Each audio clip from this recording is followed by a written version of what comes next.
ঘুমের আগে বালিশে মাথা রেখে মনে মনে একটি আমল করুন। একজন সাহাবীকে আমলের জন্য 3 বার বিশ্বনবী জান্নাতের সুসংবাদ দিয়ে দিয়েছেন।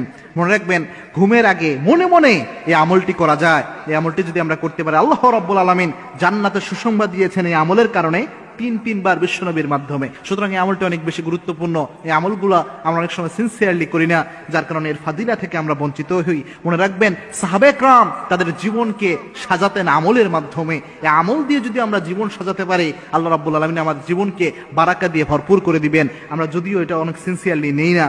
এই আমলটি আল্লাহর হাবিব সাল্লাল্লাহু আলাইহি ওয়াসাল্লাম থেকে এসেছে। একদা আল্লাহর হাবিব সাল্লাল্লাহু আলাইহি ওয়াসাল্লাম একটা দার্সের মতো করে এইভাবে বসেছিলেন, সাহাবা একরামের সামনে আলোচনা করছিলেন। আল্লাহর হাবিব বললেন, এই মুহূর্তে যে সাহাবী দার্সে উপস্থিত হবে, মসজিদে নববীতে উপস্থিত হবে, ওই সাহাবী জান্নাতি। সাহাবা একরাম লক্ষ্য করলেন, একজন সাহাবী উপস্থিত হলেন। দ্বিতীয় দিন আল্লাহর হাবিব আবার বললেন, এখন যে ব্যক্তি উপস্থিত হবে সে ব্যক্তি জান্নাতি।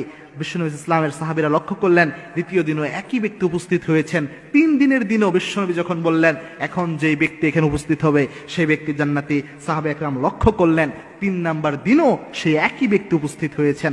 সাহাবীদের মধ্যে কিউরিসিটি জাগলো। একজন সাহাবী চিন্তা করলেন, কি এমন আমল করে এই সাহাবী যে 3 বার আল্লাহ রাব্বুল আলামিন তাকে জান্নাতের সুসংবাদ দিলেন বিশ্বনবীর মাধ্যমে।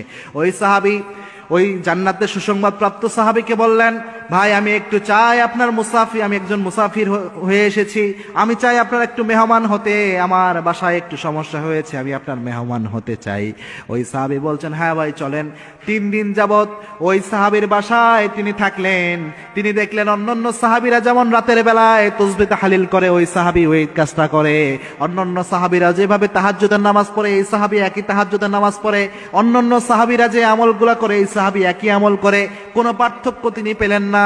3 দিন থাকার পর তিনি জিজ্ঞেস করলেন, ভাই আমি আপনার কাছে এসেছিলাম, বিশ্বনবী 3 বার আপনাকে জান্নাতের সুসংবাদ দিয়েছে, কোন আমলের জন্য আপনি এই সুসংবাদ পেলেন এটা জানার জন্য এসেছিলাম। আমি বুঝতে পারলাম না কোন আমলে আপনার এত বারাকা আল্লাহ দিলেন। ওই সাহাবী বলছেন যে, ভাই আমি তো স্পেশাল কোনো আমল করি না, আমার জানা মতে কোনো স্পেশাল আমল আমার নাই।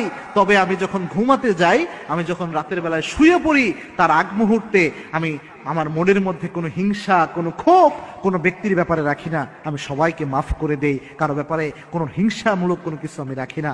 এ হতে পারে এই আমলটার জন্য আল্লাহ রাব্বুল আলামিন আমাকে এই বারাকা দান করে দিয়েছেন। মনে রাখবেন প্রিয় ভাই, রাতের বেলায় আপনি যখন শুতে যাচ্ছেন, সকালে যে আপনি ঘুম থেকে উঠবেন এর তো কোনো গ্যারান্টি নাই। যে মানুষরা আপনাকে কষ্ট দিয়েছে তার ব্যাপারে যদি আপনি হিংসা, ক্ষোভ মনের মধ্যে রেখে দেন, কোনো মানুষের ভালো দেখলে আপনার মনে যদি হিংসা চলে আসে, এটা নিয়ে যদি আপনি মারা যান, আল্লাহ চাইলে বিশ্বনবীর হাদিসে বলেছেন, কোনো ব্যক্তির মধ্যে হিংসা অহংকার থাকলে ওই ব্যক্তি সহজে জান্নাতে যেতে পারবে না। সুতরাং উচিত হচ্ছে ঘুমের আগে, এটা মনে মনেই করা যায়, মনে মনে মানুষের ব্যাপারে